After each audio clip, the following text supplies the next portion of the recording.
I was on a flight yesterday from Atlanta to Richmond, and they seated me in the very last row. And I got there and I thought, well, I'll probably have all these three seats to myself and that'll be good. But of course, a couple came and they took the two seats beside me at the rear of the aircraft. And we weren't very long on the plane before I heard them talking. How could I not? And they were discussing something near and dear to me, real estate. And they were a couple who were probably in their early 30s, first-time home buyers. They'd been to Atlanta on a house hunting trip and were going back to Richmond where they live now. And they were a little fed up. They were a little frustrated. And in listening, I began to understand why. They had made an offer on a condo and had found out after they made the offer that they might not be able to buy it.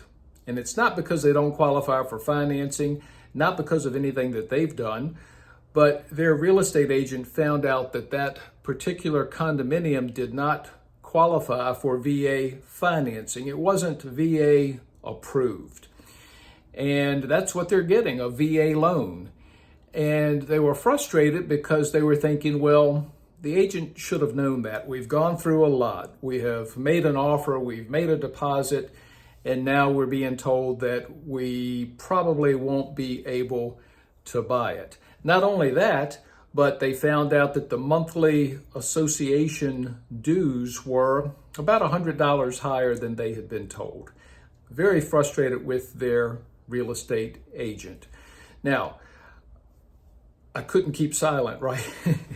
I had to speak up. I had to let them know that there is such a thing as a condominium not being VA approved. Not only that, there are condominiums that are not FHA approved. And if you're going to buy one of those, and if you're going to use FHA or VA financing, that's a good question for your realtor. And your realtor may not even know that there is such a thing. What I usually do as a realtor, if I have someone buying with an FHA or a VA loan in a certain complex, is I'll call my local mortgage lender because they are on top of it. In fact, they know the database to go to. They have the resources where I can give them the address of a condo and they can pretty quickly tell me, yes, those condominiums are VA approved. No, they aren't. Same with FHA. If a condo is not VA approved, it's my understanding that it can get that way. The complex can get VA approved, but it can be a several month-long process that most buyers just aren't going to be in a position to wait for, if there's even anybody willing to go through that process. Regarding the association dues, their agent was probably relying on information from the listing agent, the one representing the seller. And that listing agent put a certain number in the multiple listing service. Hey, it's X dollars a month. And they were counting on that. So if you're a buyer, you can ask your agent to make sure of that. How does that happen? Well, it could be looking at all the other recent sales in the neighborhood and see what all of them were reporting as that monthly fee, and that can be accurate. It could be a call to the association saying, hey, what's the latest?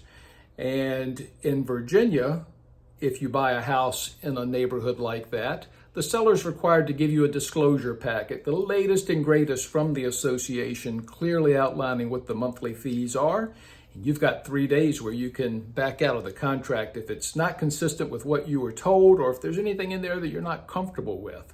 So be aware as you go to buy a condo in regards to what types of financing are available for that. And perhaps you won't be disappointed like the young couple I met yesterday.